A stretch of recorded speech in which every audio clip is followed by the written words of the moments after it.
Господи, как же отключить, а? Мамочка. Oh, hi people, hi. Hi, I have the... sorry, so I'm glad that you're here. Please write me a message. This tour changed my... Okay, so I don't understand why my... Sorry for the sound. I need to fix the telephone. The alarm rings and rings and rings.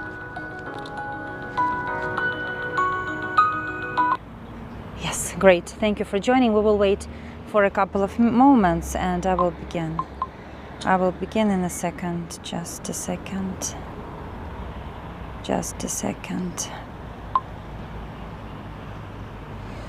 Did you have any problems when you were joining the tour? Because I always have the problems beginning them.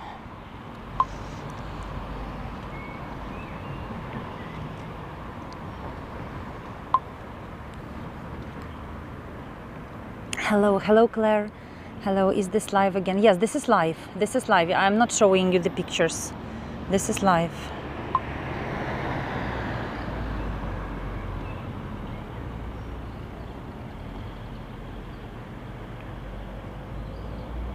This is live. Hello everyone. I'm just waiting for everyone to join us. Okay, great. I will flip the camera for a second here. So hello everyone. Hi. Not so many people, just 12. I remember a year ago on the store when I was making it with Hey Go, there was more than 200 people and I was happy to show this place to such vast audience. So we will begin because actually it is 5 p.m. and I was asking you about the problems. Probably, I don't know, people are looking for me on some kind of other universe and cannot find, but I hope that probably more people will join in a couple of minutes. New York time, 11 a.m. Hi Kay, hi Claire, hi everyone. So I came here to Irpin to show you this city for the last time. Because I see that people are repairing, they are rebuilding the houses. They don't like the visitors like to disturb their lives. It's painful. But still, what I learned from one of the ladies who just came to me and asked me not to film, not to make pictures, that the residents are not even, like they are asked by the government to wait a little bit with the repairment. Because this is the place which is mostly severely endangered, and when the delegations like the president with the ambassadors with other representatives of the European Union and the representatives of the allies, when they come to Kiev, they come here and Zelensky show them the results of the Russian invasion. And I had it on my calendar an hour later, so I was happy that I received a reminder. I don't know, probably there was some kind of a change and probably people don't know that I'm streaming now, who knows, but I'm here to show you Irpin. That is the city which still remembers the eyes and the feet of Russians. And we will talk about a little bit how it was happening, how the war was happening during the first days of invasion. And then I will talk about the emotional component of the story. Because, you know, when I was making this tour last time, I was focusing probably more and telling you more about what people felt, how they survived, how they managed to escape the city. And today I understood that there is kind of two aspects of the story. One military aspect, that this is a strategic point, why it was so important for Russians, why they failed, why they made so-called, as we like to name it, goodwill gesture and left this place, and how it influenced the whole course of the war. Because this place, actually where we are standing now, this place protected the capital, and this place made it possible for Kiev to withstand. During the first days of the invasion, many European leaders were calling Zelensky and saying that you just need to flee the other country because Kyiv will stand 5 days, people like to say 3 days, okay, 3 days, 5 days, 7 days maximum. And you need to just escape because there is no way for you to survive. And Zelensky said no, he had another vision of the future of this war, and that is the moment when the final decision was made to fight. So I would like to tell you that the final decision was made by the president. The president decided to stay. Ukrainians decided to fight, and then European leaders decided to help. In the first days of the invasion, probably people were like European leaders and helpers, they were watching. Is it possible for Ukraine to fight and to withstand?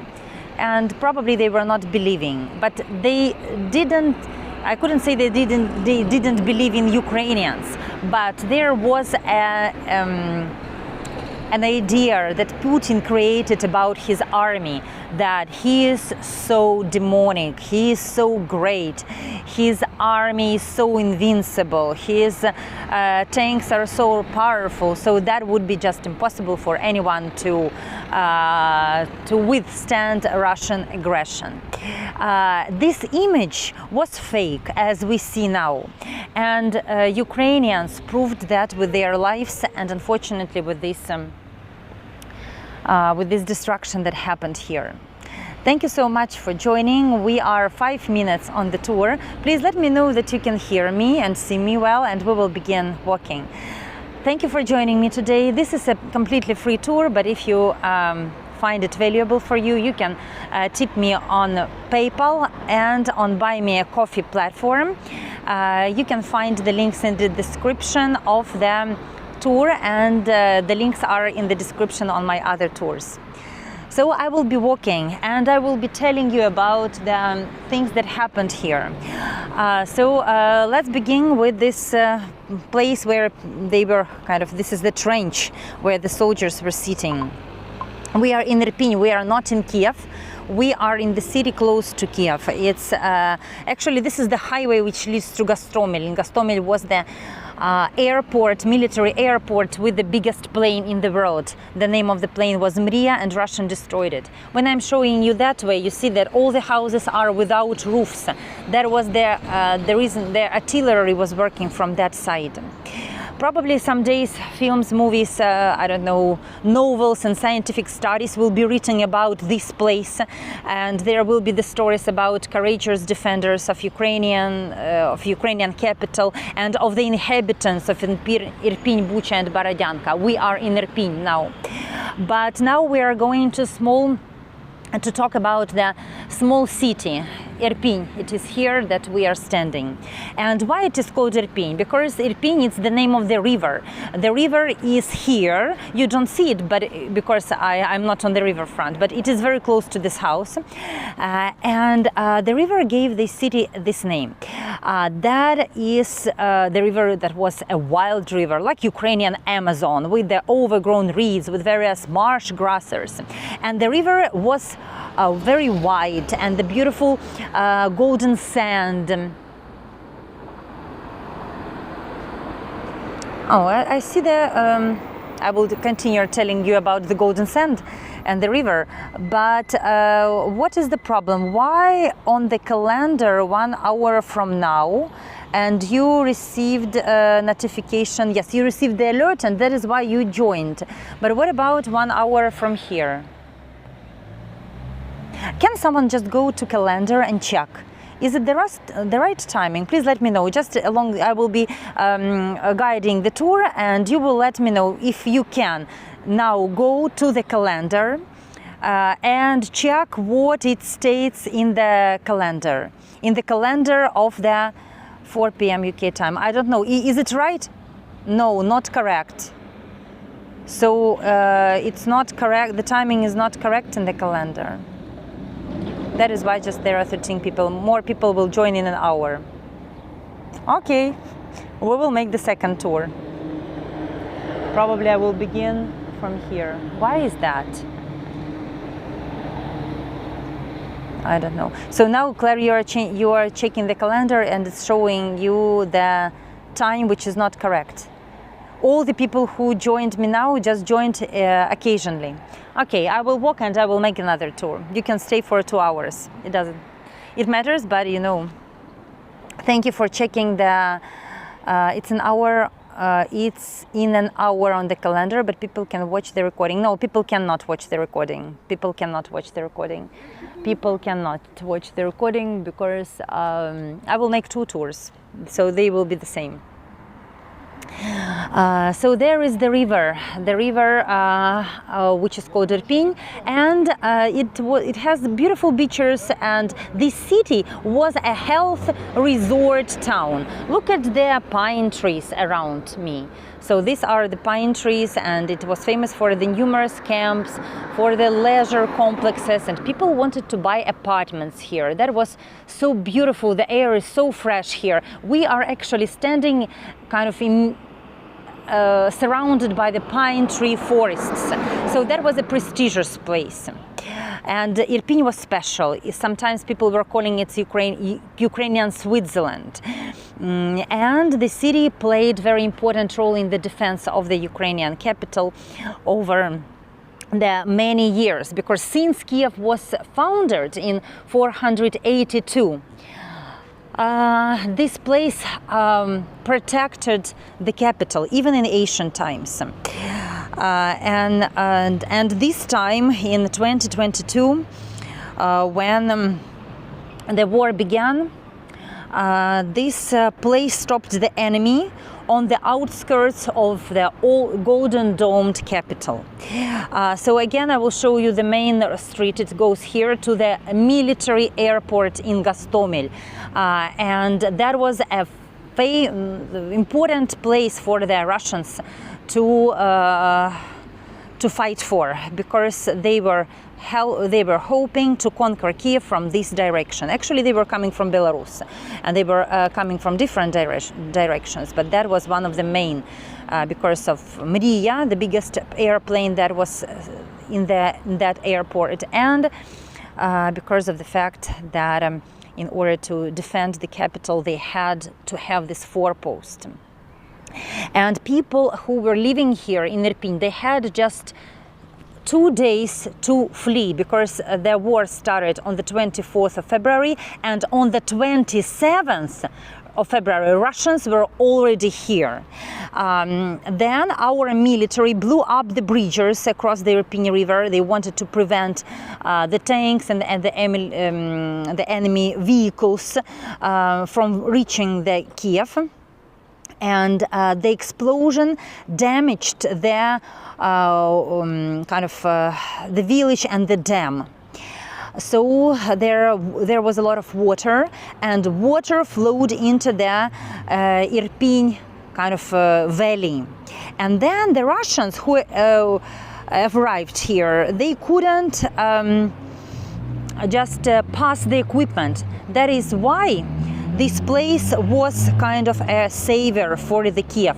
The bridge is over there. It's just at the end of the city. So, like, the city is quite long. We will not go to the bridge, but probably you remember it was everywhere. People was crossing it at the first days of the invasion. That was Irpin Bridge, and that was a river saver. So that is why the city is so important, because it has a river, and the river saved the life of Kyiv. So Russians tried, of course, to build their new bridges to pass their tanks and artillery, but our Air Force and artillery were smashing them every time, and they couldn't do so. So this is how Kyiv was saved, with the help of 3 cities, or probably 4: Irpin, Bucha, Borodyanka, and Gostomel. When it was liberated 38 days later, and this place, this corner, was the site of the great artillery fight. Russians didn't want to go away, and they wanted to stay here, but later on, oh my gosh, there are so many dogs, I'm afraid of them. There are many stray dogs and drunk people here. Because not all of the people returned. Not all of the people returned living here. The apartments are standing abandoned, and the homeless people are walking with the dogs here. And there are 3 of them, and then the guy with the dog on the leash. So those 3 stray dogs are reacting emotionally to the dog on the leash. So I just went away. So sorry, we will go in circles. The tour is 1 hour earlier. We have time, guys. So people stayed here for 38 days, and many of them didn't survive. Accordingly to the statistic, 1,400 people were found dead in Kyiv region. They were tortured by Russians. They were not killed by their artillery, by the shrapnel. They had their hands tied with a white pieces of cloth. They were tortured in different ways, and they died awful deaths. And still 400 people even are missing now. Okay, the dog went away. We will go around the house now. The people were suffering here for 38 days. Many of them survived, many didn't survive. And this place was liberated in the beginning of April.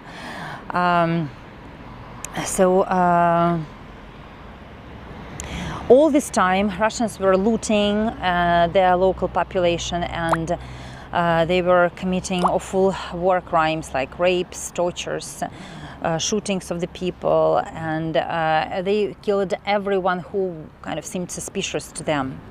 But the most terrible tracers of their war crimes are here and in Bucha. In Irpin, the city that we are exploring now, 70% of the buildings are damaged. Some buildings are absolutely damaged, like this one, and they could not be repaired. But some buildings are damaged kind of partially.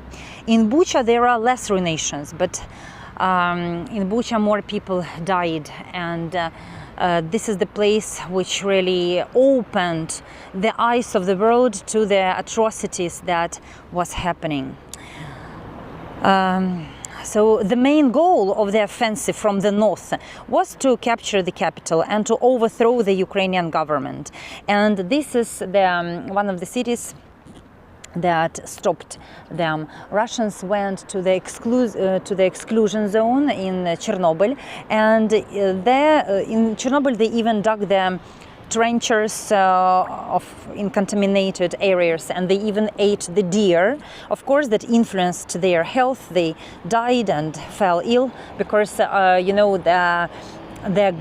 earth and the trees, there is so-called red forest, are the most contaminated place on the earth not in Ukraine, but in the earth. But they were digging trenches and eating deer. And here in these cities they met the fierce resistance of not of the people. I couldn't say that people were resisting because they were afraid. They were kind of killing them. The snipers were sitting on the roofs of some of the buildings, which has roofs. But there was the resistance from the Ukrainian army. And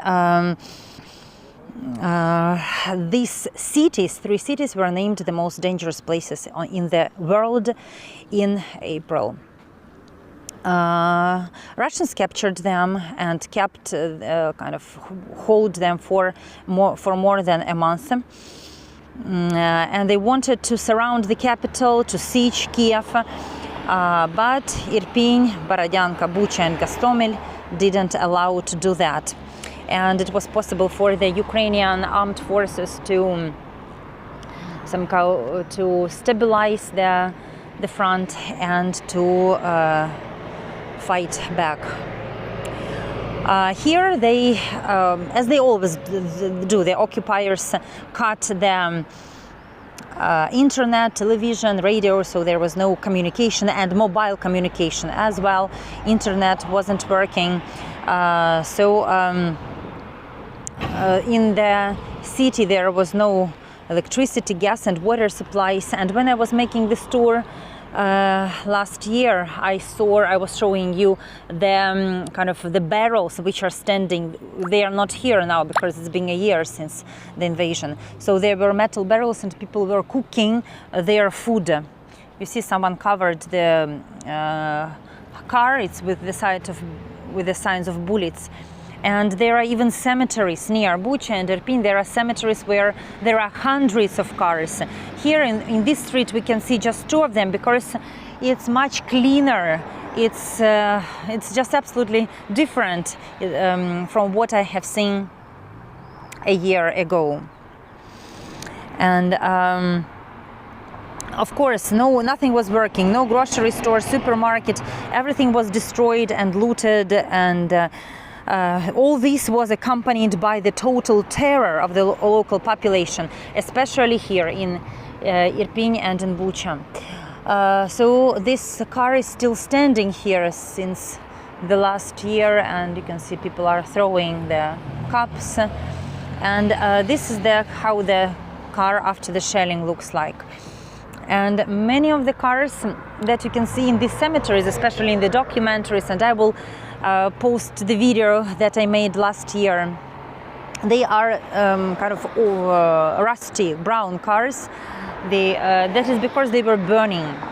When their artillery hits the car, it begins to burn, and for some period of time there were cars all around these places, and sometimes there were bodies inside. They burned with the cars. Sometimes people were trying to get us outside and escape, and the bodies were on the floor, on the ground.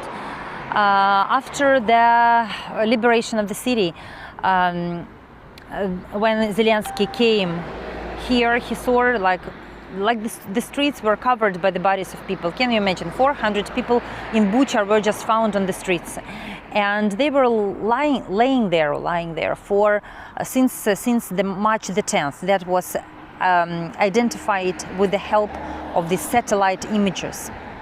So nobody could take away the bodies from the streets because the Russians were not allowing the people to take away the dead, and they were just laying on the ground, and Russians were saying that they can be still there because it's cold, but when it became a little bit warmer, the dogs began to bite the flesh, and then Russians said, okay, go and bury them. And that is how the mass grave near the Church of St. Andrew in Bucha appeared. So there is the huge mass grave where more than 500 bodies were found in one place.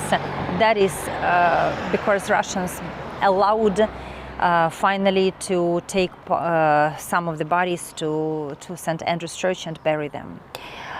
We are in Irpin, not in Bucha, but I am showing you and telling you about like this and that city because it's kind of the whole idea of resistance is in these 3 cities.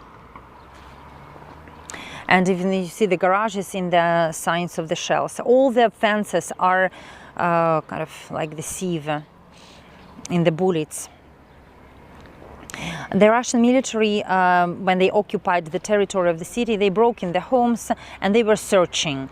They were putting the military equipment in the houses and right in the yards, and they were just shooting people in the middle of the street and tortured them and then shot. That depends on their mood. And finally, Ukrainian army launched the counter-offensive, and the enemy was stopped on this area at the end of March. You see that they tried all the kind of artillery that they could to terrorize the cities and its surroundings, but it didn't go according to the Russian scenario. Now it's much cleaner. Back then, when I came here a year ago, everything was scattered here on the ground with the different particles, and people were trying to take away the something was kind of hanging from these balconies, from this hall, from the windows. Now you see like everything is, I could say, clean, you know. It kind of everything is clean, and even the flowers are growing here. Let's go and see the mixture of destruction and life. The most difficult final battle took place in here, just on this spot, and that was the most difficult and final battle. Just in front of us is the military hospital. It's on the outskirts of the city, and was the lilac tour recorded. Okay, I will make it because the reception was not perfect, but I came back the next day and I made 4 hours of lilac recordings. I really don't know what to do with these recordings, 4 hours of lilac. So I'm sure that I will make the recording, but I don't know how to make this lilac tour. Just imagine, I'm just walking and like there is no much information about lilac. Of course, I can tell you like the origin of the word lilac and some legends and what you can do, but I don't know how to fill, I don't know, even 1 hour of lilac story. So it will appear on my channel after I arrive to Prague, because now I don't have time for editing the videos. If you missed a lilac tour, you will be able to see it. You will be able to see it definitely a little bit later, because I want somehow to make it look beautiful, so people can, I don't know, tip me and say thank you. And if I just post the recording, it's not so beautiful because the connection was patchy there. But the 4 hours of lilac recording is just perfect. Russians really had a lot of losses here. They left behind a lot of technique like tanks and their different machines, because they didn't have fuel to take them away. And they made some so-called the goodwill gesture. Do you know what is it, goodwill gesture? This is when the Russians decide to retreat back to Belarus, but they don't want to say that we are retreating, and they are saying we are making a goodwill gesture. So this is how the territory was liberated, and you can see the consequences of this occupation. Interestingly, then, when people came here and they saw the tanks, the vehicles, they found out that the vehicles were full of looted things. And you know what they looted? They looted just Ukrainian property. Sometimes forks, toilets, washing machines, TVs, air conditioners, and like absolutely various stolen items. Sometimes soap boxes. So they really can't sell it and resell it somehow. But they were, I feel the smell, but they were stealing it. I don't know for what. And then they left everything in their tanks and military vehicles because they didn't have fuel to take these vehicles with the looted items with them. And also they mined a lot of areas when they were withdrawing from here, and the demining will take a lot of time. So back then, in a year ago, I was showing you the whole neighborhood, and I will show you now, but the vital decision has been made last week to ruin the houses. And already 2 houses are ruined. They were standing here last summer when I was showing that to you. They were standing here, and now there are no houses. And now you will see the process of ruination of the houses. Are you interested to see that? Let's go. So the difference between last year tour and this year tour, that last year there were a few houses standing, and today there are just the empty space because people want to rebuild. and people want to restore what they lost. But still, the houses which are standing, they're missing the windows, and you will see the ruination. But it's not the biggest legacy. The biggest legacy behind this whole story are the bodies of the local civilians, which were everywhere. So as I told you, in Bucha there were about 400 people on the street, and then in the mass grave found as well. And this in Irpin, this is the special place because we don't know why, but majority of the people who were killed here are women. We don't know why the Russians were killing the ladies. And the bodies were continuing to lie on the streets even after until the occupation. Will they wait to rebuild? So you can see that they are rebuilding now. This is what I was telling you. So last year I was showing you the building here, and now they cleaned the space, and that is the building where Banksy created his mural. I will come closer now. You will see the process of ruination the buildings. So this will be the third one. They ruined this one, there will be another spot, and this is the third one. So the buildings which are not possible to rebuild, they are ruining, and some are still standing. However, despite the evidence, guys, can you understand that this is real?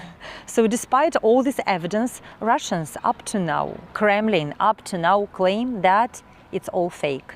And everything was faked by the Ukrainian government to say bad things about Russian occupiers. And not a single person died, civilian person died during the occupation of Bucha, Irpin and Kostomel.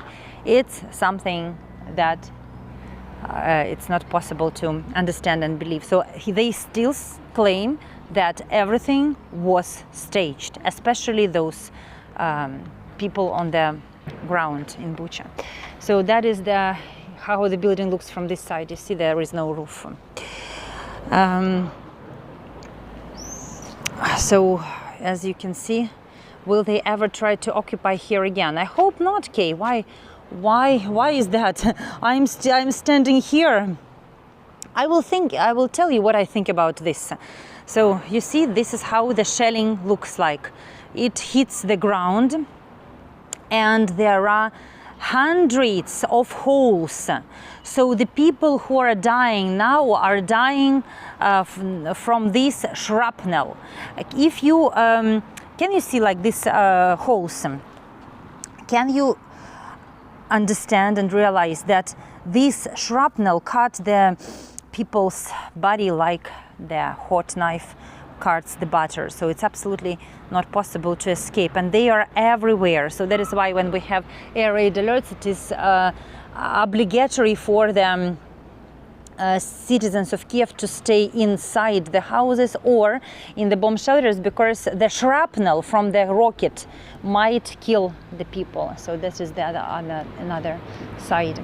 I hope they will not try to occupy the Kiev city right now, but definitely we are having more and more air raid alerts, which means that they want to conquer the sky. They want to show the government that we have here the advantage. We have the advantage in the sky, and we will try to use all our saucers, or all our types of our air weapons just to win the war in the air. And that is their last chance to really win the war, because they know that actually it's not possible. The Ukrainian army is approaching, but this is our weak point. We don't have so many air jets, so many missiles, and we are not hitting Russian military, Russian civilians. What is the difference between Ukrainians and Russians? Like, we can't hit their cities. They are civilians, right? Peacefully, sleep peacefully. They can go home and they sleep. We don't sleep peacefully. We're always afraid, and we have air raid alerts. And since like during these last 2 months, you remember what 2 tragedies happened in Kherson. The whole part of the building fell. In Dnipro, in January, also the half of the building fell. So these tragedies are happening constantly, and probably these are not the last tragedies because of the constant shelling. They're really torturing civilians, and they want to influence in this way the population. So they want to force the people to say to Zelensky, to the government, we don't want this war, we don't want to die, please stop this, let them have what they want, and let's finish this war. But they will not finish. As I was telling in my video yesterday, they are like crazy wolf, and it's not possible to negotiate with a sick animal who wants to bite you. Thank you for joining, and as I now know, I began the tour 1 hour earlier. It's not stated correctly in the calendar, so we will be walking, I don't know, I will ask you for many hours at the, I will ask you again at the end of this hour. So we will flip the camera now, and I will show you this site. And that is the scenario. This is the picture that is in front of you. It demonstrates something that is unfortunately always true in the war. Civilians always pay the highest price. Civilians pay the highest price, and that is the city that paid it.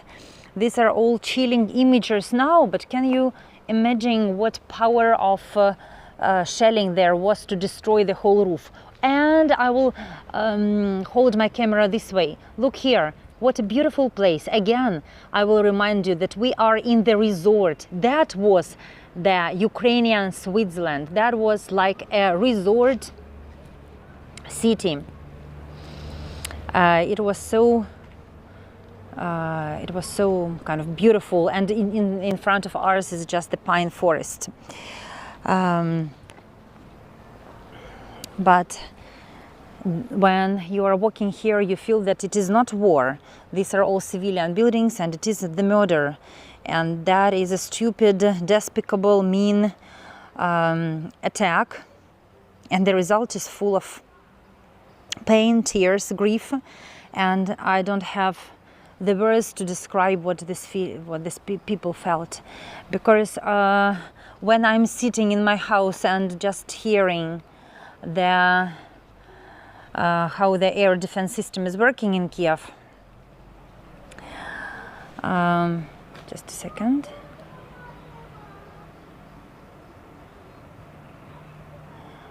I understand that these people, they were living in hell.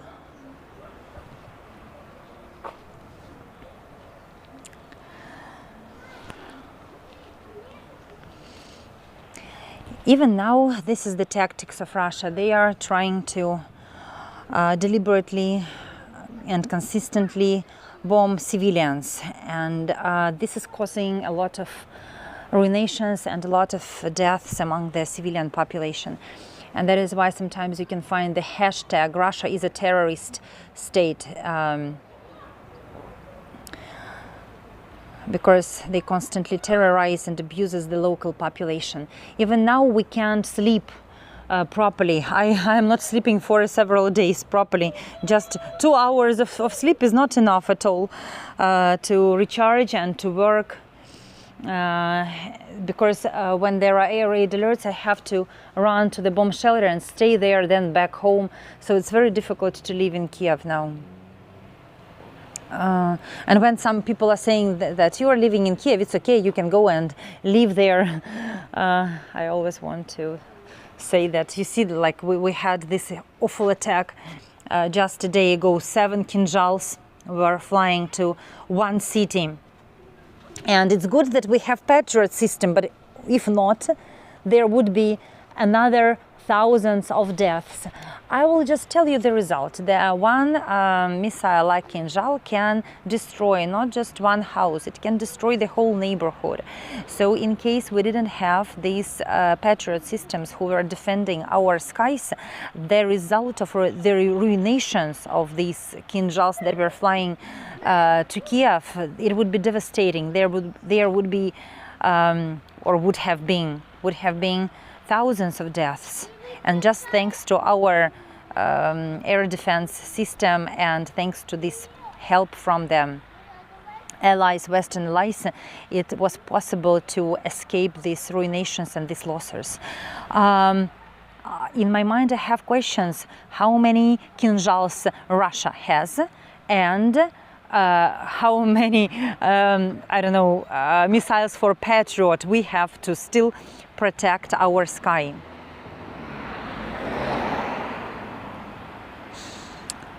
I think, yes, I don't know if he pay or not.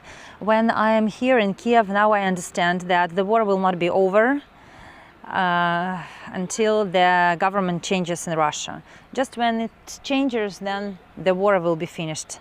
And up to this moment, we will be fighting, and he doesn't want to go back home, and he doesn't want to take his army.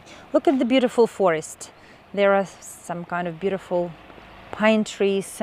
Can you imagine that we are walking in the elite neighborhood? People who bought here the apartments, they wanted to live in the best neighborhood, close to the capital. If the families, there were families with their children, with the cars, it was possible for them to quickly come to the capital and to work. A lot of IT specialists were working here and living here. We are in the amazing neighborhood full of pine trees. And also the place where Russia commits hundreds of war crimes. And it's still continuing to commit these crimes every day. I will go now to show you the along the streets, and we will see how the people are rebuilding the place, because you have seen one building, it was kind of demolished, and here the crane is working, they are demolishing the second one. Actually, when that was happening, that was the hell of the 21st century, because the worst crimes of Nazism returned to Europe, here to these places, to Bucha and Irpin. And this could be only described as the genocide, because they were targeting the civilians. And after they withdrew from here, in one of the streets of Irpin, of the city, they found a body of a lady. She was called a lady in the red coat. So she was like, the body of that lady was lying at the middle of the road, and the Russian vehicles and the tanks were crushing it every single day, multiple number of times. And nobody could take it away because the snipers were sitting and they were shooting the people. So there was a real quest to go and find water and food anywhere, because there was something unbelievable. So this place is all about Russian crimes and the massacre that was deliberate, and the Russians came here to eliminate as many Ukrainians as they can. Yes, Julie, it's a mistake, but don't be discouraged. It's an arrow, and I have decided to make 2 tours. I will repeat everything from the beginning. I will make a circle. I will finish the tour in 15 minutes, the first one, and I will begin the second one, and I will repeat absolutely the same story. It's an arrow, yes, but if you want to stay for more, you can walk with me for, I think, almost 2 hours. So I will continue, yes, to the next tour. And if you joined later, it's okay. You can watch 15 minutes now, and then up to this moment when you joined, I will continue. Yes, my dear, don't worry. I see 40% of the, hopefully 40% of the telephone will be enough. I have my power bank, but in the case I will be speaking without the mic. Okay, we will see that. I hope that 40% will be enough for that. So let's go and see how they are demolishing the building. At the first days of the war, many Ukrainian bloggers and famous people were addressing Russians. They were saying, please, just look what is happening here. Stop doing that. You are invading us. We are brothers. How can you do so? And now there are no such kind of speeches. So now we understood that it's absolutely vain to prove something to Russians, to ask them, to beg them not to kill us. They are continuing doing this. And when we, when you will be speaking to the person who lost their family in some kind of in the cities, you will understand that Ukrainians, for many of the Ukrainians who lost their relatives, all the Russians are the same. Although we know that some try to, I don't know, try to do something, but still this is a great tragedy. Yes, they are brainwashed, but it's been a year, and probably within a year they could see some kind of pictures anywhere. Probably they can join some kind of BBC channel or CNN channel and see the reality of the what is happening. Normal soldiers would not be fighting this. Exactly, Lorraine. I 100% agree with you. Normal soldiers, what is? Normal soldiers would never give the order to fight, to send the missiles to the residential complexes.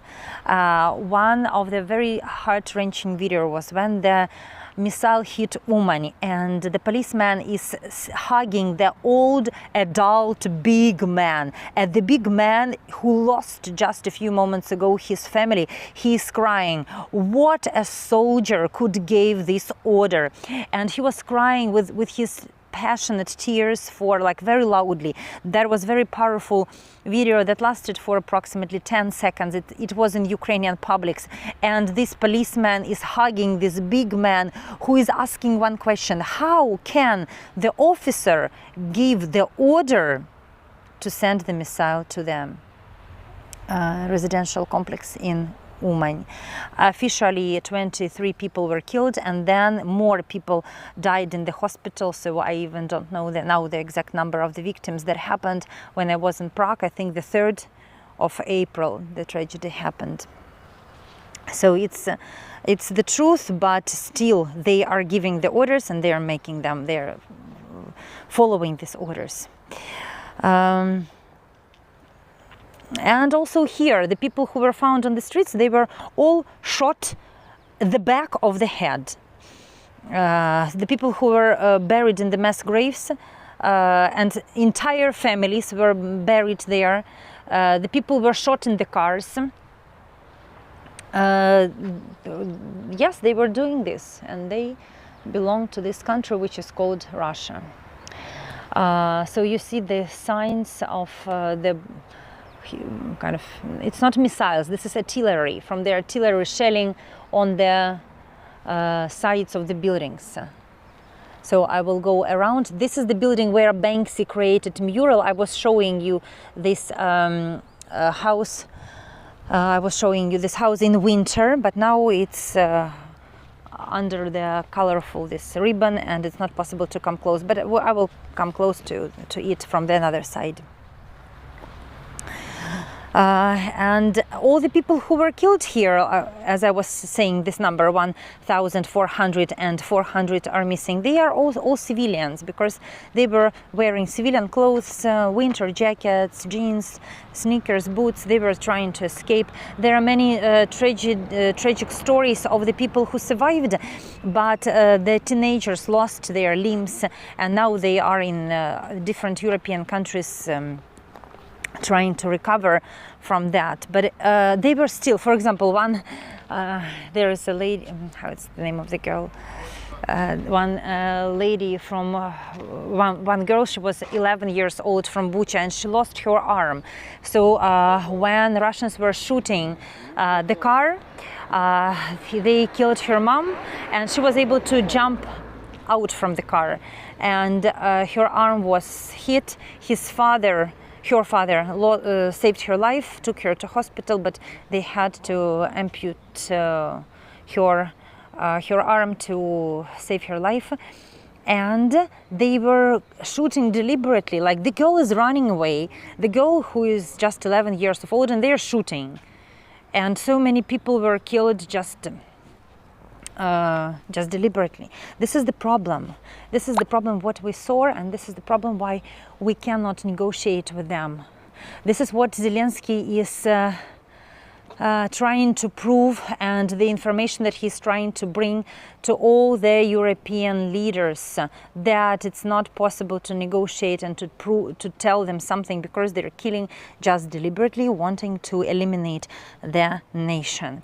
And now I'm going to tell you something that probably you don't know. In the first days of the invasion, Zelensky was calling, he was calling the European leaders, but also he was sending the pictures of the dead Ukrainian kids and mothers to all the European leaders and his helpers he knew, like multiple number of people. He was sending these messages, and 90% of the people called him back and offered him the help.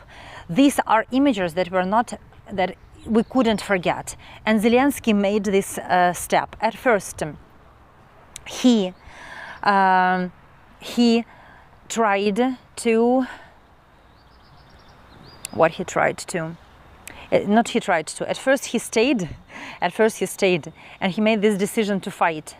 And second of all, he began this campaign. He began to tell the world what is really happening. He decided to show the true face of this awful tragedy. So let me show you again. Yes, I will restart in 8 minutes exactly. These are from shrapnel, and this is how it looks like.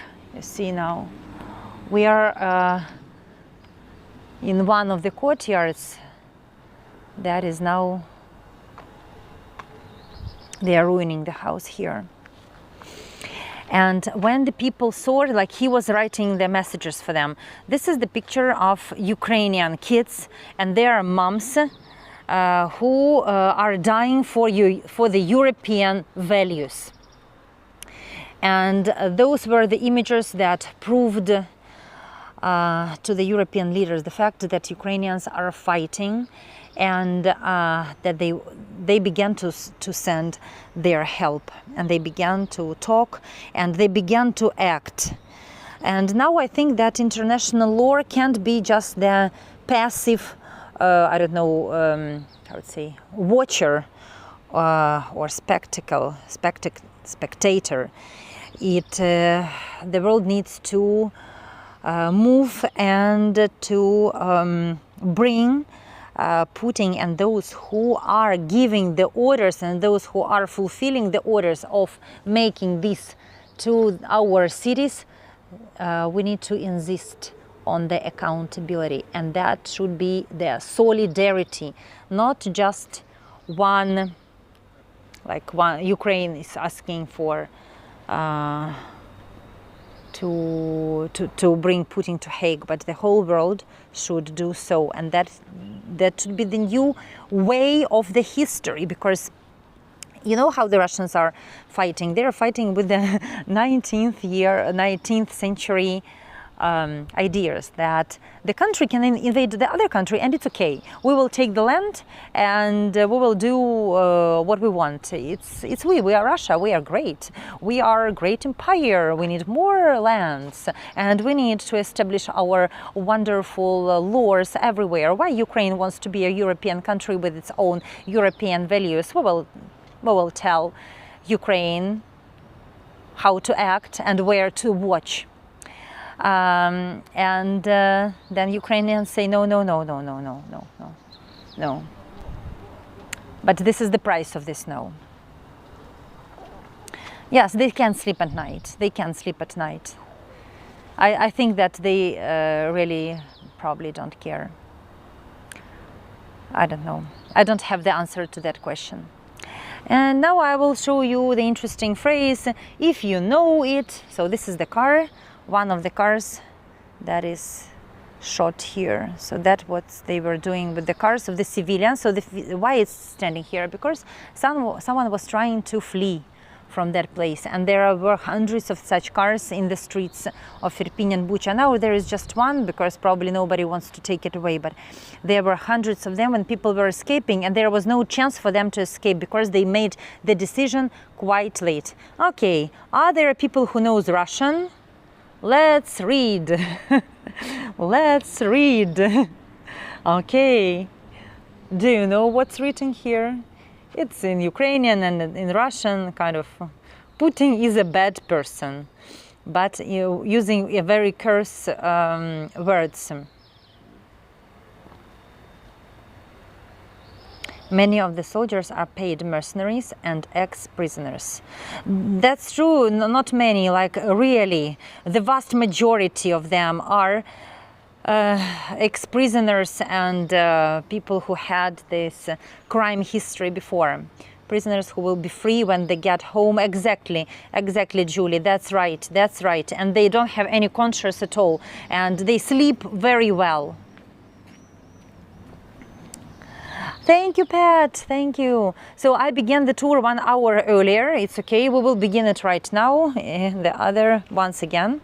So let's go back to our first place, and I will start very soon. So let me greet you once again. We have 4 minutes to go. There was a mistake, as the people told me in my schedule, or probably I haven't checked it, because on YouTube it is scheduled correctly, 5 p.m. or what I say, 5 p.m., 6 p.m. Guys, it's 6 p.m. Oh my gosh, there is no mistake anywhere. I just decided to start the tour earlier. Yes, it is 6 p.m. No mistake nowhere. I began streaming. So this is the result of the fact that I am not sleeping for 2 days. There is no mistake. There is no mistake. The tour is scheduled for 34%.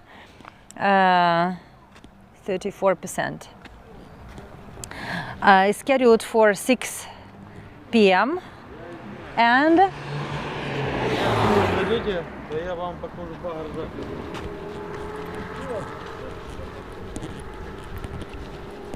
you see, there are strange people, so I will probably have to run away from them. So it's my mistake, it's my bad. It's my bad because I started the tour earlier. I shouldn't have started it 1 hour ago. I don't know why. I was so confident that it's 6 p.m. and I even didn't look at the time. So we have 3 minutes to go.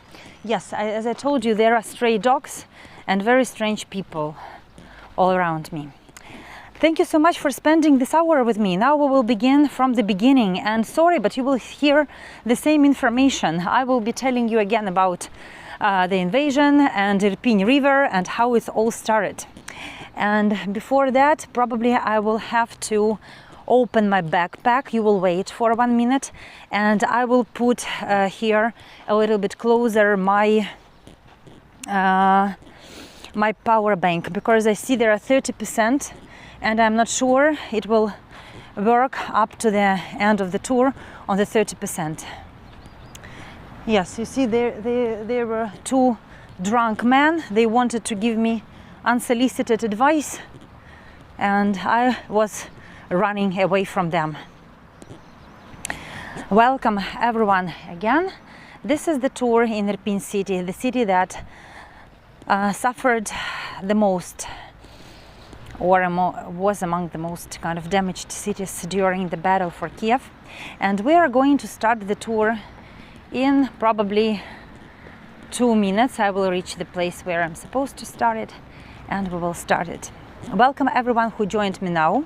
I was walking 1 hour with the people because I didn't sleep well during these days, and unfortunately I just began the tour 1 hour before.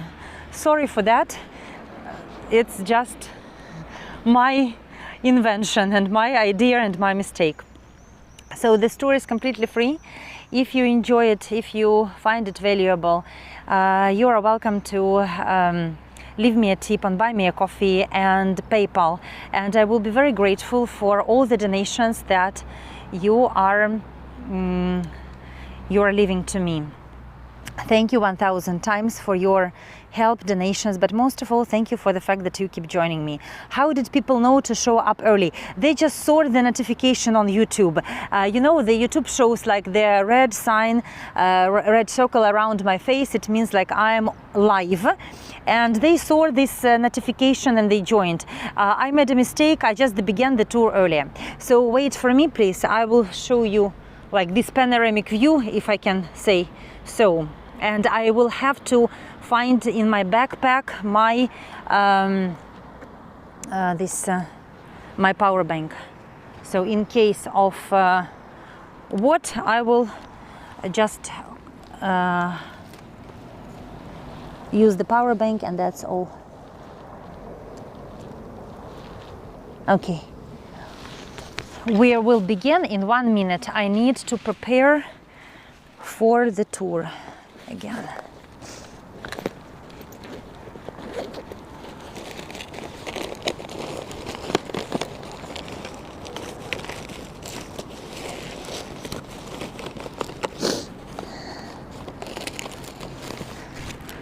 Guys, while I'm waiting, I'm looking for my power bank. Who were on my tour yesterday in Babin Yar? I promised you to show them pictures of the Nazis from the monoculars, and I didn't show them to you. So you know what, guys, I brought them today, and now I will show you the pictures from that monocular, and then we will continue. My mom is here. Thank you everyone for joining. I'm absolutely afraid of dogs. So in a few seconds, I will show you the pictures from the Babin Yar yesterday. So this is how the ravine looked like. You see the huge ravine where Nazis were killing the Jews. The notifications are just showing, I think, on the screen when you are just walking. Then notification pops up. That is the clothes of the Jews. They are lying because the people were killed naked, and the Nazis forced them to take off the clothes. And you see the huge fields of clothing, because 34,000 people were killed during 2 days there. That is Anatoly Kuznetsov. He wrote the book about Babin Yar. It's called Babin Yar. And you can find this novel in English as well on Amazon. He was 12-year-old boy, and he survived the occupation, and he wrote the book about the Jews. That is how the ravine looked like when it was full with bodies. I'm showing these pictures for those who were on my YouTube stream yesterday, and I forgot to show you the pictures of Babin Yar. That is how they were killing the mothers with the kids, and they were, of course, they were kind of protecting them. You see, they were trying to hide them from the bullets, and this is the reality of our life right now. These are not fake pictures. These are all pictures, historical pictures. There are not many of them. You can find them easily in the internet. Actually, there are about 8 or 10 images of Babin Yar, not more. This is how the women were standing, getting ready for the execution. You see that they are all naked. And this is, again, another picture how they were killing everybody who was coming there. This is the landscape of Babin Yar, the ravine that still that doesn't exist now, because the landscape was changed because of the brick factory that was built by Soviets, and then brick factory filled the ravine with water, and the water just mixed the clay, and now there is no ravine. This is the picture of the so-called road of death. This is how they were walking. They were walking to be slaughtered. And this is the person, her name is Dina Pronicheva. She survived 3 times. Nazis brought her 3 times to Babin Yar, and she escaped. And she was the only person testifying against them on the tribunal, in the court. So I showed you these pictures because yesterday I failed to show them to you. I just forgot. I was so emotional on that, standing on that Babin Yar synagogue, that I said goodbye to you and went away. And today I was I don't know, I came here to make the videos, and instead of that I just started streaming. So sorry. I will make it on the right time. You are here with me now. I will put on, just a second, I will put backpack again on my shoulders and we will go.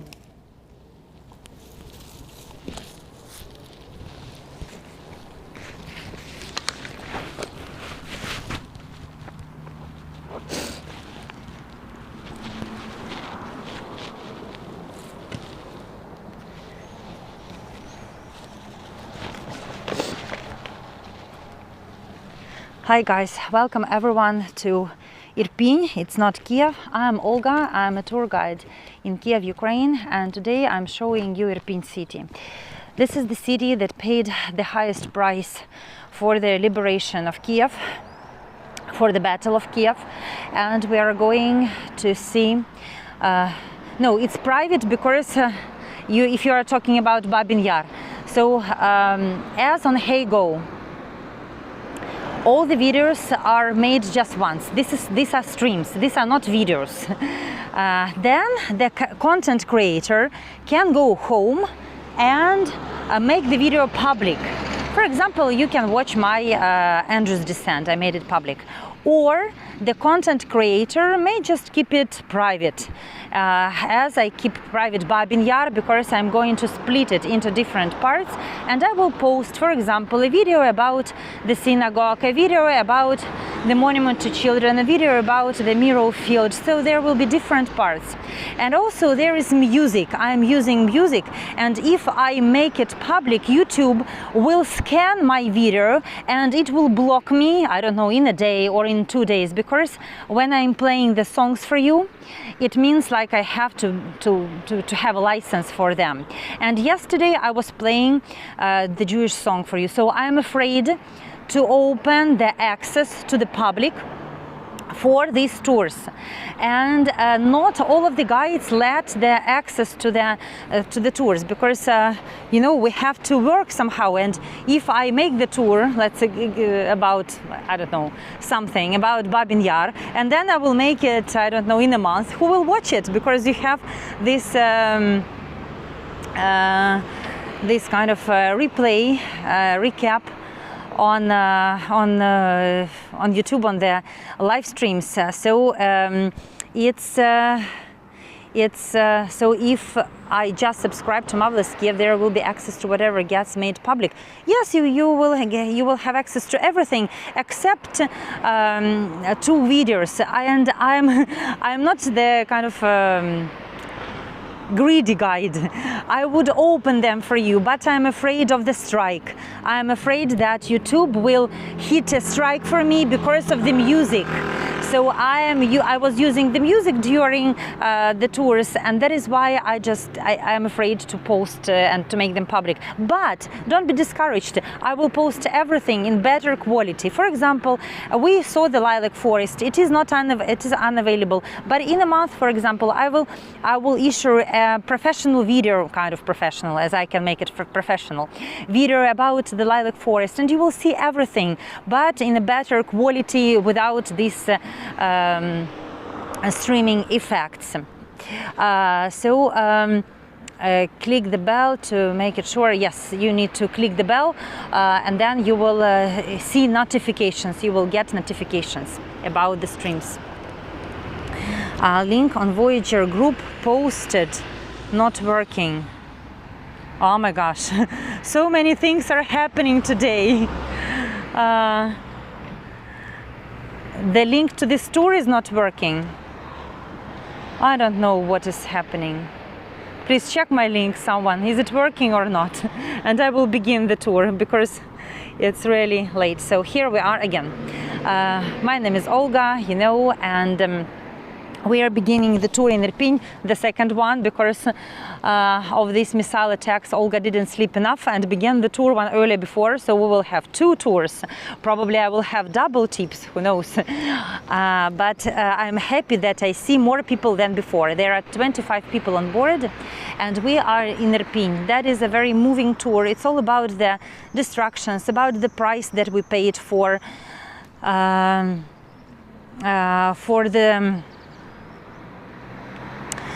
the victory. I could say victory because we are all hoping for Ukrainian victory, and still the battle for Kyiv is won.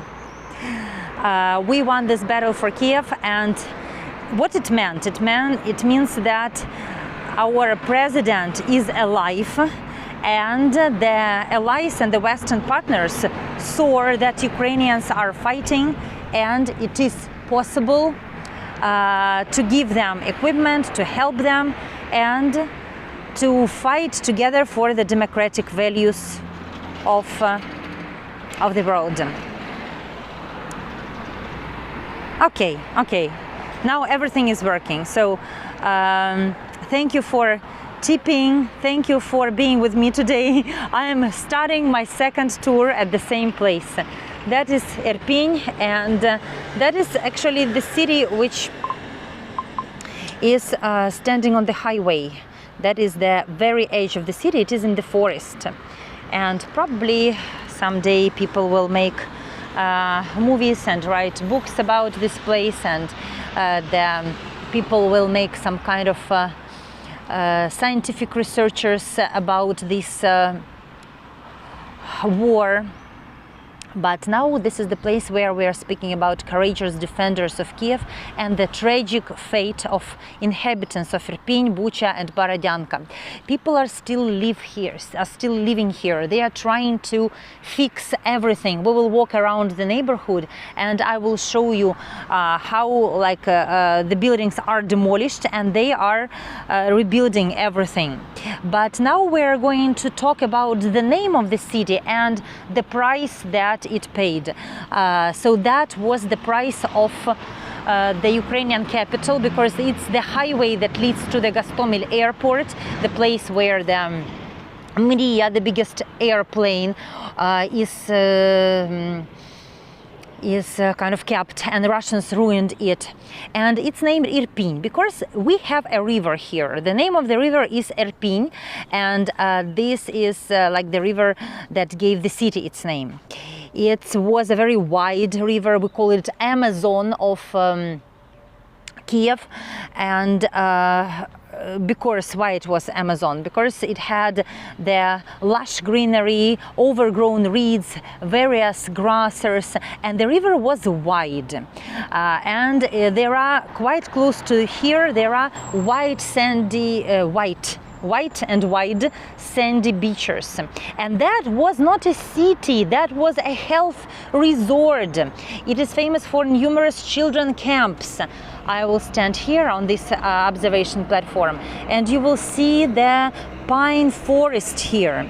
And it's a special place. It was called the Kyiv Switzerland. You see the pine trees. We are actually in the forest, close to the river. It was just brilliant for the people who can earn money, for the young families who wanted to raise their kids in the beautiful atmosphere of the forest and river. But this city stopped the enemy on the outskirts of the gold-doomed Kyiv. So that is the place which paid the price. That was the place of the fiercest of the final battle. You see, the artillery was working, there is no roof, and this is the house that suffered the most. Actually, this place, I mean Irpin city, is very strategic because our ancestors, the founders of Kyiv, when the city was founded back then in 482, they already made this plan. So that was the tactical location for the fortification of the city, for the protecting of the city. And the angels, as we call them, we call the city the second wing of the angel. You know, the angel has got 2 wings, and Irpin city was one of these wings because it defended the capital. when the battle for Kyiv was underway in 2022, the bridge across the river was blown up by our Ukrainian armed forces, and the whole valley was flooded by water. So the Russians who were fleeing from Chernobyl zone along with their equipment, they faced with this river saver, and they couldn't cross the river. They couldn't go to Kiev. They tried to build the bridges. They tried to build the bridges and to kind of transport their artillery, their machines, and their looted clothing, but our Ukrainian armed forces, they were smashing them every time. And if it wasn't for the Irpin river, the fighting would have been in Kiev. This is the place that saved the life of millions of Kiev citizens. So the war started on the 24th of February. On the 27th, this place was occupied by Russians. It was liberated 38 days later, and at the end of March it was liberated, and the entire region of Kiev region was deoccupied. So this city was under the occupation for 37 days. And at that time the Russians were looting here. They were committing all possible war crimes like the raping, torture, street shooting people, the people who seemed suspicious to them. And these are the terrible tracers of the Russian presence in Ukraine. We are about 30 kilometers away from Kiev, and when the Russian troops began the invasion of Ukraine, they began from different directions, from different places, and they had the plan to overthrow Ukrainian government. That is why they quickly captured Irpin, Bucha, Chernobyl, and they began to dig the radioactive red forest, and they began to kill the deer who live in this radioactive zone and to eat those deer. And then they got sick because of that, like the influence of the nuclear particles on them. And even the Chernobyl zone fought with us. And why it's so strategic? You see this road, this is the highway which leads to the Hostomel military airport, and that was a location, a very important location for them to have, for the paratroopers to be launched there. And the purpose of this offensive was to surround Kiev and to siege Kiev. And this city, Irpin city, didn't allow the occupiers to move to the capital because of Irpin river, because of that place where we are standing. You see on the floor the huge marks on the floor. These are the signs of the shells, of the shelling of the artillery, and they are everywhere here. And that is this is the main course of the reason why people are dying. You see, there was a fountain here, for example. It was a very beautiful neighborhood, elite neighborhood in the forest. You see, but now there is no fountain, no sculptures. We were standing on this beautiful balcony which saw everything. And local residents, they recall that everything was happening under their walls, under their houses, and that is why there is such a kind of significant destruction of the city. It was not possible to survive here, because here absolutely not possible it was to survive. There was the most dangerous place, I think, in Ukraine back then. So people had to flee, or they were hiding in another parts of Irpin, not here. On this side of the city, it was constant shelling. 70% of the city was damaged, and there are like different I don't know, scope, different types of the destructions. There are different types of destructions. Many residential buildings have been restored, and many residential buildings will take years to be restored. Yes, Julie, the weather is pleasant, and even the flowers are blooming. I will show you the beautiful flowers. Again, everyone, hello, my dear. Are there people who stayed for the second round? Please send me a heart if you're here with me for the second hour. I made a mistake and I began the tour 1 hour before instead of making my video. And now I'm having the second tour all together, but I'm so happy to have you all here. If you like walking with me, there is the link to buy me a coffee and PayPal, and this is the way how the guides, the former guides on Heygo, are surviving now. So we are streaming on YouTube. It's absolutely free, but you can leave a tip if you are enjoying the place that you are seeing. You know, I cannot say that you are enjoying the place actually, because it's more about the education, and not even the education, but I want the world not to forget. The main idea of this tour is to tell the world that it shouldn't forget what has happened here. You get the exercise that I need. Yes, Claire, I will make the exercise for you. I'm very glad to make the exercise for you. No, the people have returned. Lisa is asking, are the people gone? They went away and now they returned, and we will go to that like where they returned. You see the kids on the bikes. Oh, it's so pleasant that you are enjoying with me, being with me.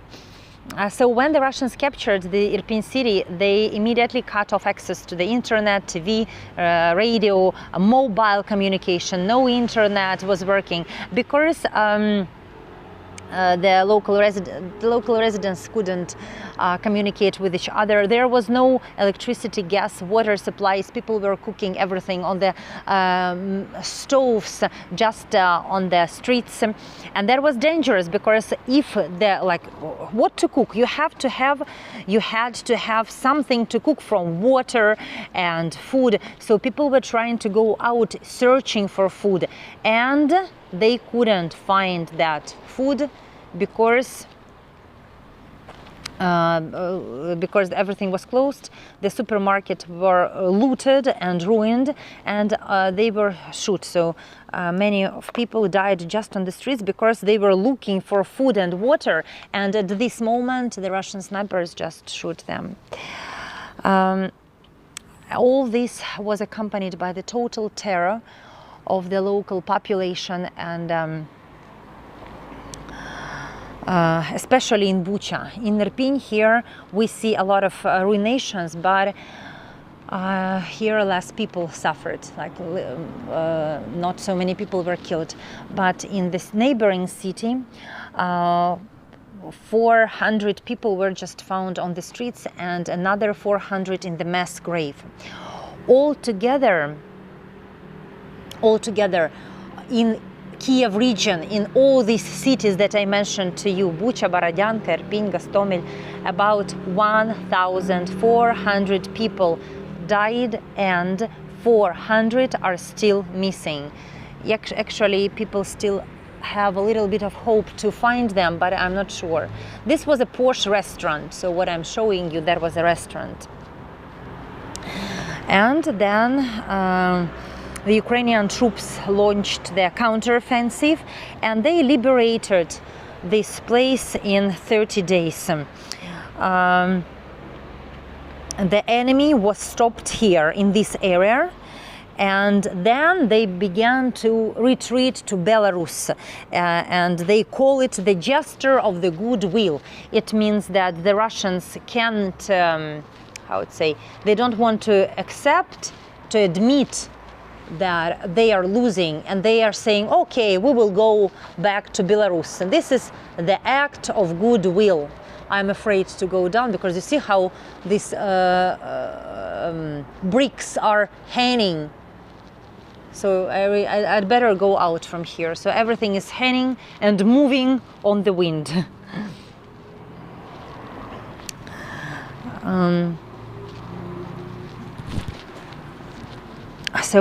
They had, Russians definitely had the superiority in artillery here, and that is why they were terrorizing these cities. Also, yes, the act of goodwill. So this is how they call it.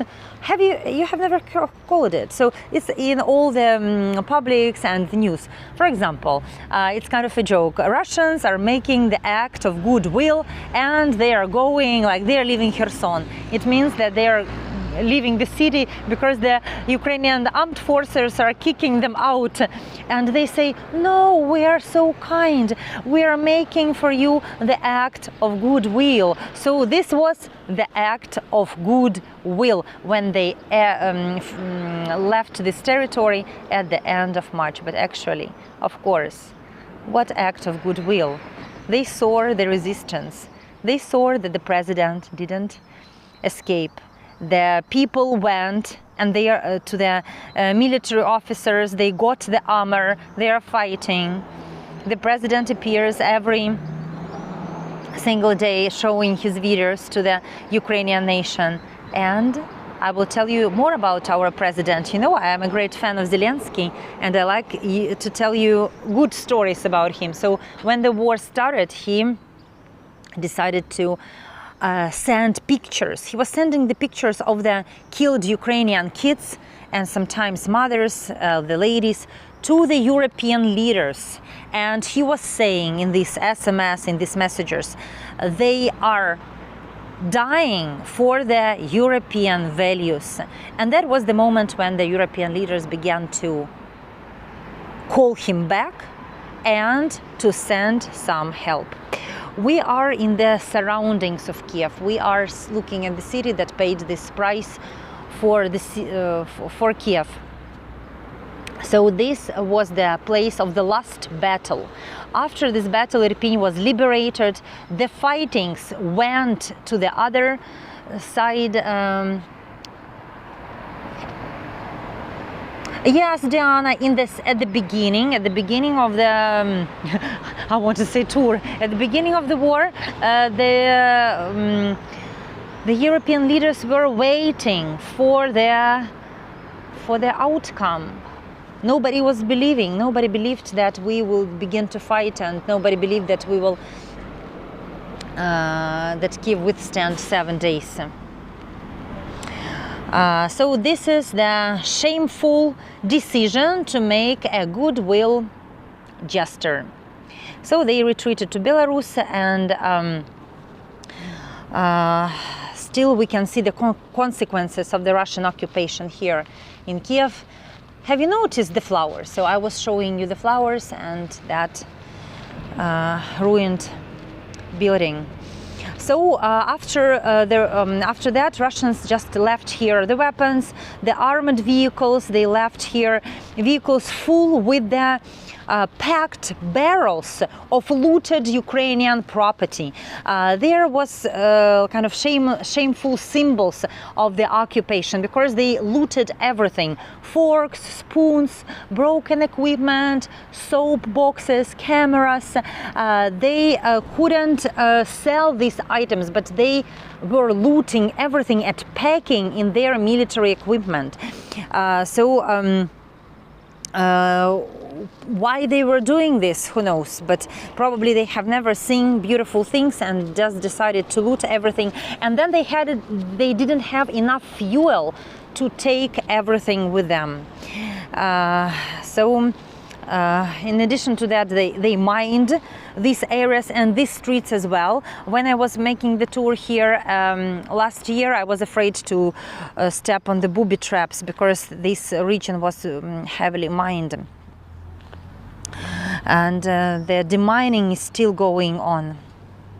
So as you can see, this is the place where the house used to stand. Now there is no house because they demolished it, and they will build the new one. Is the little blue house for stray animals? Yes, exactly. That was for animals. Yes, that is right. The house was for stray animals. That is the legacy, and that is not just the biggest legacy, because the biggest legacy was the bodies the bodies of the local civilians, which were literally everywhere, especially in Bucha, just 400 people lying on the streets. And when the New York Times analyzed their satellite images, they found out that these people were murdered just at the beginning of the invasion, and they were lying in the streets since the beginning of March. But the Russians were not allowed to take the bodies and to bury them.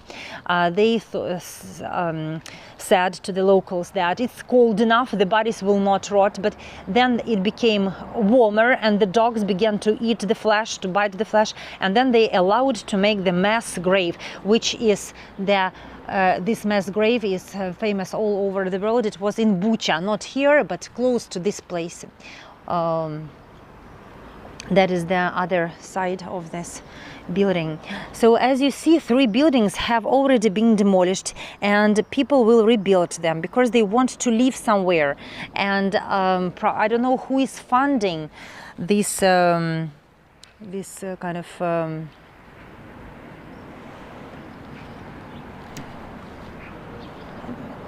the building are the residents, but I'm sure that the government has some kind of partially covers the rebuilding of the houses.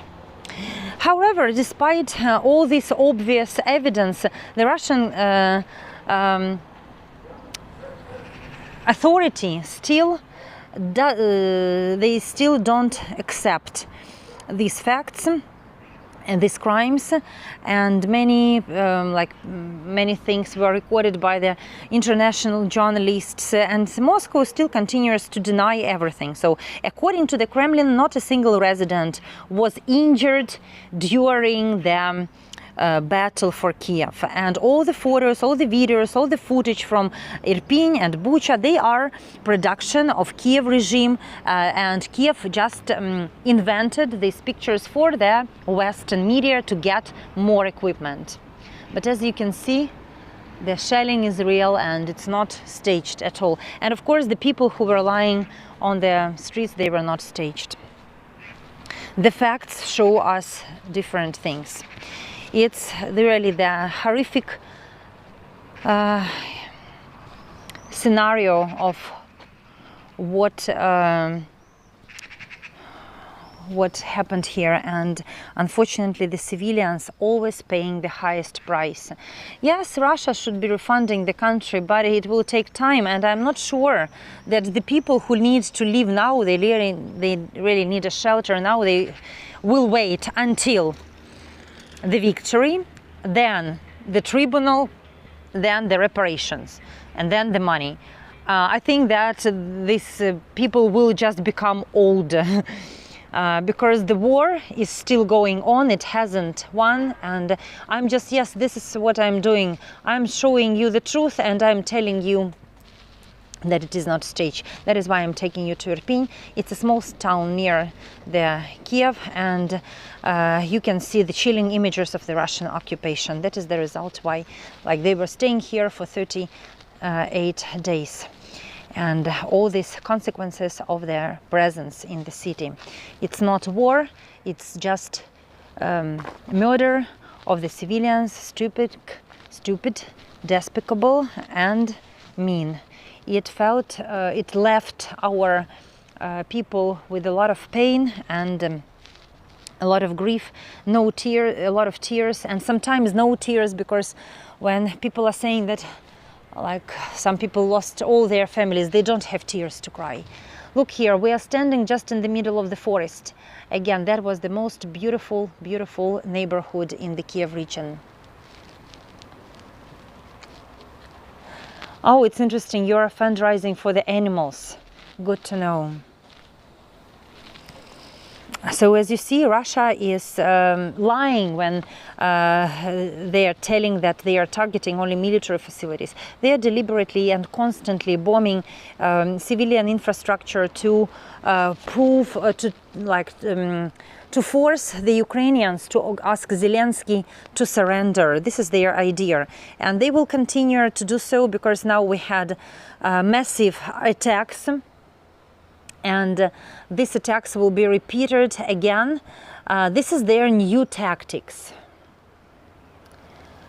Guys, we are already at the middle of the tour, of the second tour. So I will just say you that my name is Olga, if you don't know, and there is a completely free tour. If you're enjoying, it's not a pre-recorded tour. If you value my presence here, you can donate your tips on the Buy Me a Coffee platform and through the PayPal. If you are using PayPal, don't mention the word for the tour, just send me your tips, and you can say to your friend, for example, because PayPal for the family and friends only in Ukraine. Yes, Mary, this is about awareness and the fact that I don't want the world to forget. When Banksy came here and he drew his mural, his idea was to wake up the world, to bring attention again to Bucha and Irpin, and he came here and drew his murals here. And that is the reason why I'm making this tours, just to let you know that this is the price that we paid for our victory and also for the European values. Yes, the world sees, but probably the world doesn't remember anymore about Irpin, for example, and Russia still continues to terrorize, abuse local population in other temporarily occupied territories, not here. Yes, petrol is available now, absolutely. It wasn't available last year for some period of time. Now it's you can buy it freely, and Russians left all their tanks and military machines with the looted stuff because there was no petrol. So I don't know, I have 15%. Probably when I will be 10, I will turn on the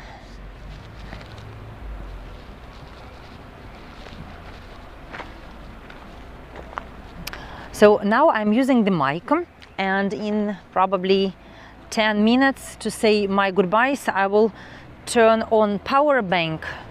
I will connect power bank, but I will be talking without the mic. But you will hear me, just to say you goodbyes. So we are going to the place where they are demolishing the houses, and they were preparing to make the torture chambers in Kiev and to torture people as they were doing here in Bucha.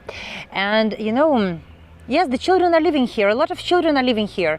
This is the kids region, because I couldn't say 100% of the families, but I'm sure 90% of the families, they were young families with the kids. It's just for the very young Ukrainian families, for those who were businessmen, entrepreneurs in Kiev. They had cars and they were able to buy here their apartments. Yes, my husband is still farming wheat, exactly. He is always busy all around the Ukraine. And you are in Irpin, in the hell of the 21st centuries, where the worst crimes of Nazism returned to Europe, because bodies of men and women, they were killed here and found. The bodies were tied, the hands were tied, usually with a white piece of cloth, white because they were forcing the people to wear white clothes, and they would tie their hands and kill them, shot in the head. So the people were carrying white clothes to mark themselves, to show that they are not military, that they are belong to the civilians. And then they used these pieces of cloth to tie their hands and to kill them. It's all about Russian war crimes. In one of the streets in Irpin here, there was in the middle of the street, there was a body of the lady, and she was called Lady in Red because she was wearing a red coat, and the Russians were smashing her body with them tanks and military machines for a month, and she nobody could take the body away because it was so it was just suicidal to go and to take the body of that poor lady.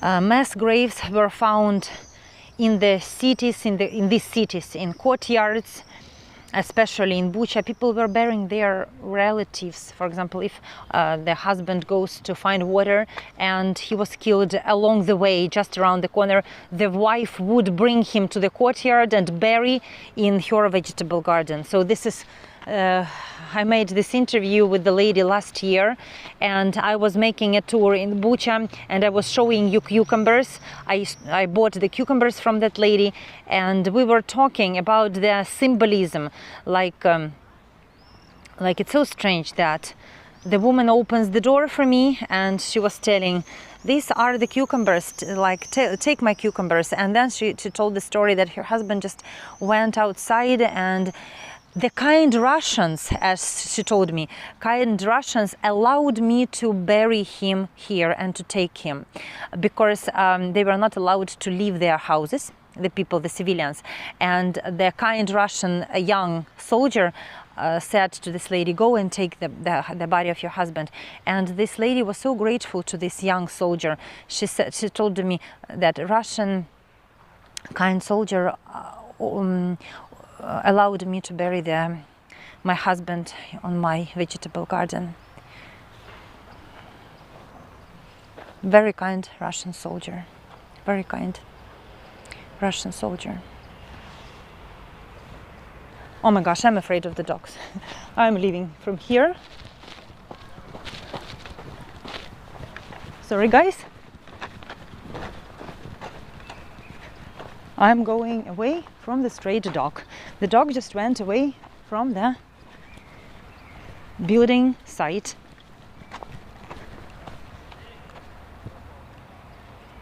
Okay. This is the dog. Whew. Let's go back to the building site. Adventures continue. This is life. So all the people who were killed and later found in the mass graves in the courtyards, they were wearing civilian clothes, winter jackets, just jeans, boots, and they were not military. And the violence was everywhere. Their cars were pierced with bullets, and many cars were crushed or crashed. I can't imagine the conditions in which people survived, because some people really survived, and they were greeting Ukrainian army when Ukrainian army came to, like, after the liberation. Because people lived for these 38 days with artillery, without food, without water, without the possibility of getting out. So this is the place of another building that was ruined. Last year I was showing you this building standing with the with the roof, with the windows, and this is just in front of you the building where Banksy created his mural. I will come closer a little bit, but not very much. And now the repairment has begun. It is summer season, and people have the kind of hope that they will try to begin the rebuilding of these houses in this season. So when you are here, like without these all chilling images, you would find yourself in a quite ordinary suburban environment, but you don't know how many dead bodies were here, especially in Bucha. Not here, but in Bucha here, less people were on the floor, on the ground. And international law must do something. International law must interfere and bring the Putin and the soldiers who were targeting and making these orders to the accountability, because we can't just leave that for months, for years, without any action. So the actions are needed. Yes, they are right, Lynn, that the schools, the hospitals are targeted, especially in the areas which are occupied. They don't spare anything.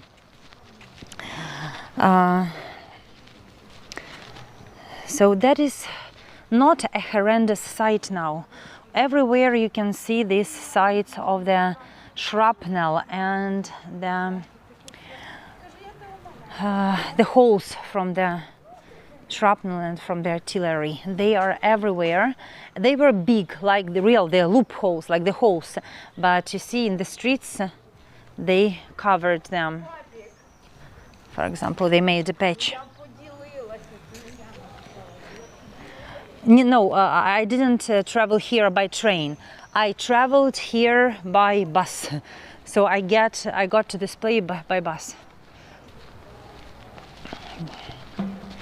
It's very important to make Russians accountable, because these disturbing images are for us. It's very important for Ukrainians. We, like you see this wall, how it's damaged. Where in Europe you can find this place where I'm showing you the holes that were made just a year ago. Or look, they began to already to demolish this building. Today in the afternoon this crane was working, and now this used to be someone's house. This used to be someone's life. The clothes, the carpets belonged to the people. To travel to Prague I will travel by train. That's right. I'm sure you have heard these names of these cities, and this is the association for me with the terrible Russian crimes. It's very upsetting to make this tour. It's very emotional. It's very disturbing to know that people were buying this, people were celebrating New Year, people were celebrating birthdays. Now everything is here. It's kind of something that is really hard to believe. It's the month of genocide of Ukrainians, months of terror, months of mass murders, months of mass looters. Now it's all is over, but it can never be forgotten. It should be the rain for this red line for the civilized world. Look what I have for you. Kitty! And that is the car that people try to escape. In this car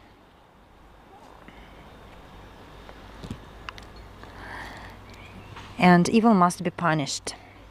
Guys, I'm going now to use them. I'm going to turn off, yes, the kitty, to turn off the mic, because my battery is low. It shows me 9%. The kitty is busy washing. I am not going, he needs some privacy. And this is how the cars looked like. It's unspeakable, deliberate cruelty and violence against the Ukrainian citizens. And memories for these people will long remain. Memories that will never fade away. The children, the generation of children that will never forget the war. And I have to tell you that I will never forget this war. When I was here this time in Kiev, I realized that I'm the generation of Ukrainians who will never forget that. Who will never forget the war, and it will always stay with me. I just want it to be finished as soon as possible. Thank you for joining me. Thank you for buying me coffees. Thank you for keep joining my tours. Love you very much. PTSD, it's a little bit, I'm going even to make a video about this syndrome, about the soldiers. Wait a second, I'm going to turn on the battery. Yes, but when I turn on the battery, I will turn off the mic. And now you will let me know what about the sound, because I will be speaking without mic, just like the blogger without equipment. And while I'm making the magic with my mic and with my power bank, look at the words. Who knows Russian? We will check now. And Ukrainian. So there is the interesting phrase here. I'm changing the mic into the battery. Guys, can you hear me now? I just turned off the mic. Please let me know.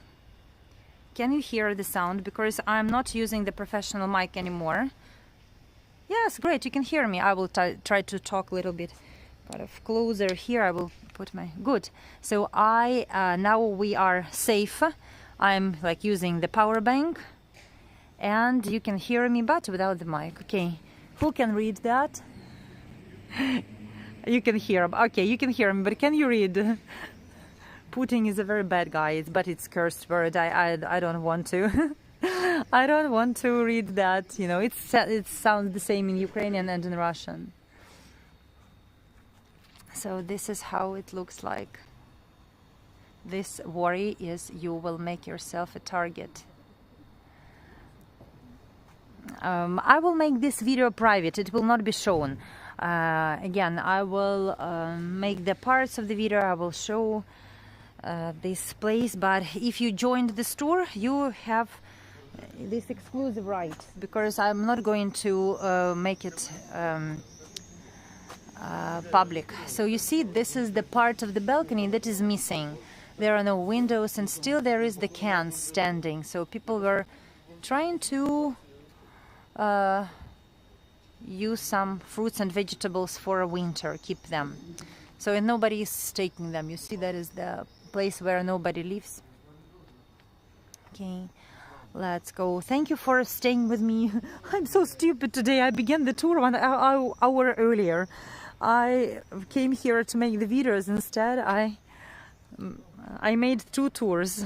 You see, that is the from the artillery shells, from the shelling. So the whole a lot of streets are covered by that signs. And this is the house where Banksy created his mural.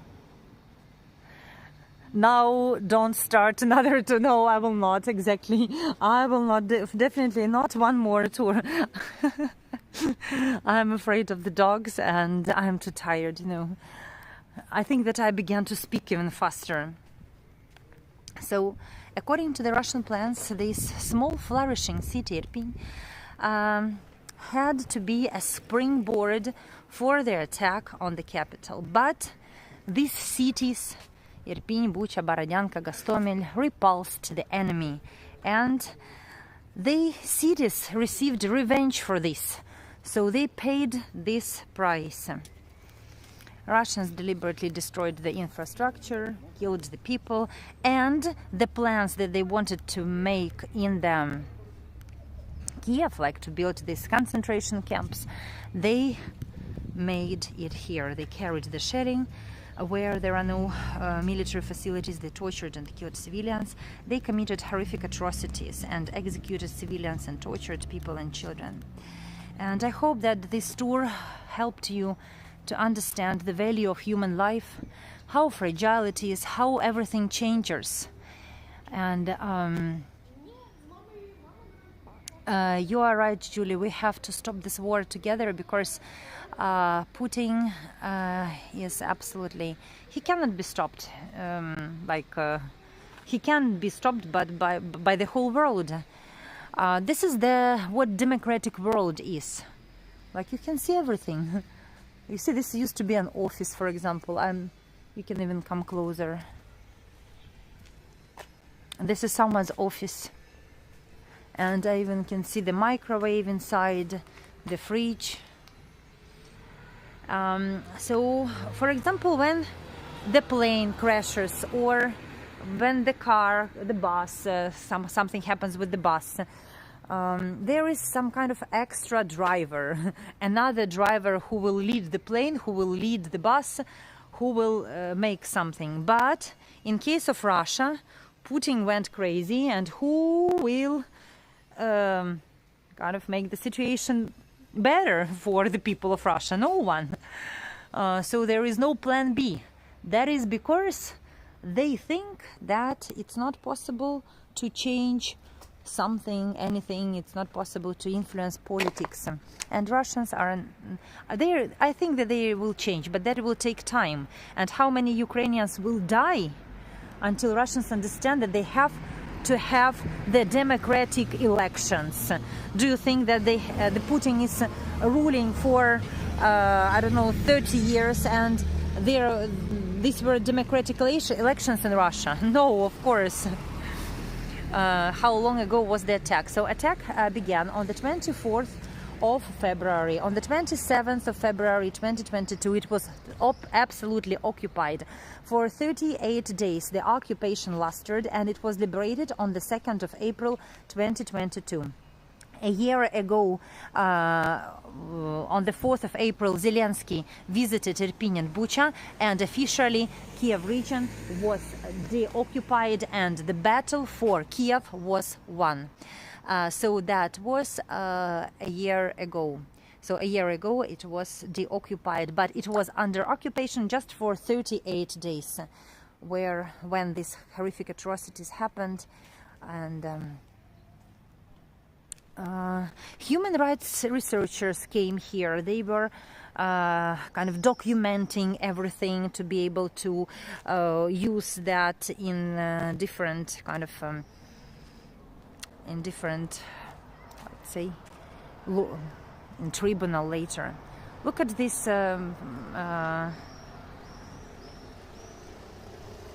fences. Look at this fence. It just tells you everything. This is the story of the city. You don't have to go anywhere.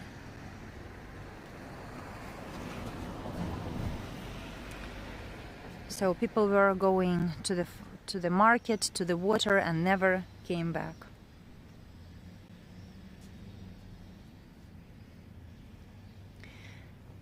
There was also a torture chamber in the basement with barracks, and there the line of bodies were found. So the awful things were happening here. At first people decided to stay here because they didn't know where to go. The fear was everywhere. And secondly, they were not rich enough to change the life. And third, when they realized that they have to escape, that was too late to escape from here. So on the third day, it was too late to escape. And the war is literally in every house here. And by the fourth day, all the people were in panic because they were looking for some ways to escape. There was no internet, water, electricity, and no heating as well. See, that is also the ruinations. Okay, guys, I will now. This is my 2-hour tour. I hope you enjoyed 2 hours working in Irpin. Oh my gosh, you're here. So I'm going to use the mic again.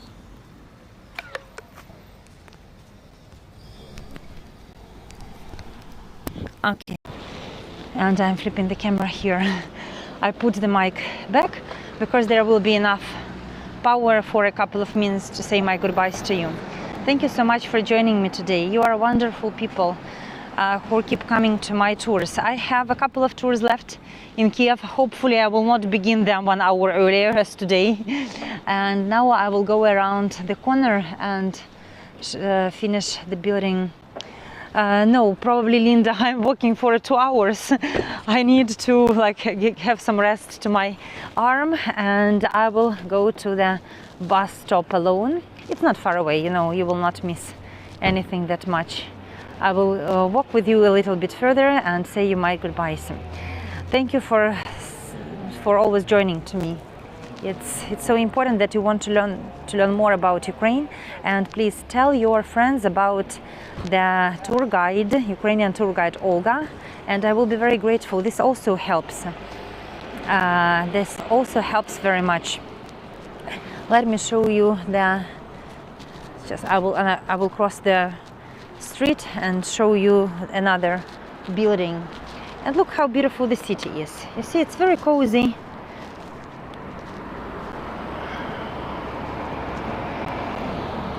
Very cozy building, a very cozy place. Yes, I'm brave, but I'm afraid of the dogs. Here, what I wanted to show you, the beautiful chestnuts blooming in their white candles and the destruction of the Russian attacks. So here we are. My two friends who showed up yesterday were amazed and extremely moved. They will be talking about the tour to everyone. Thank you, Julie. I wish they visit me today. So this is how the Russians are fighting in Ukraine. And this is what we can't stop on our own, and this is why we need the patriots, we need your support, and we need your presence in our lives, because Ukraine will not win alone.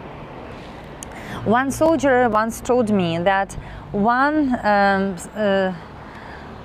small Soviet army can never conquer a big Soviet army, but one small, smart European army can conquer big Soviet army. So we are trying to fight in another manner. We spare the lives of our people. We save the equipment that we have.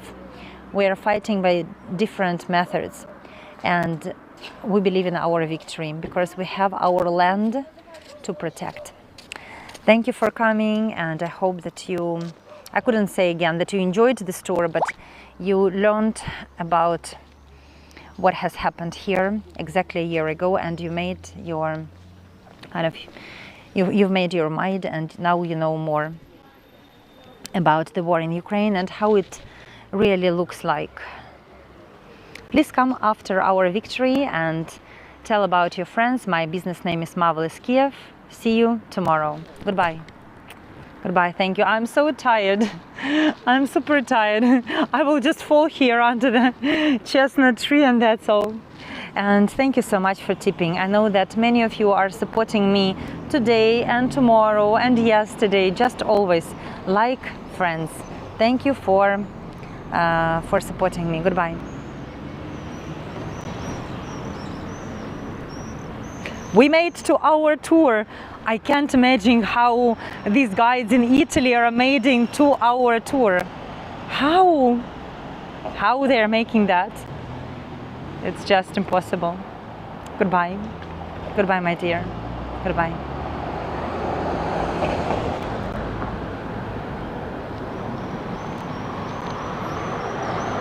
There are 30 people on board. You want to make the tour for the 3rd hour? No, I will not do that. I will finish here. Yes, they are not talking about heavy topics. That's right, Julie. But also it's kind of challenging to walk and to carry the gimbal. And just to be active and to be engaging and to give you energy. Because, you know, when you are coming to the tours, the guides, we are kind of changing the energy with you. Okay, thank you so much, and I hope that you will come to me tomorrow. If you are not tired of Olga, then I will make a break, probably, I don't know. In Prague I will not be doing tours. Slava Ukraini. This is a nice word to finish it. Thank you, Laura. Slava Ukraini. Героям слава. It's all because of them. And even in this second, someone is dying with these words on his lips. Slava Ukraini. Slava. Goodbye.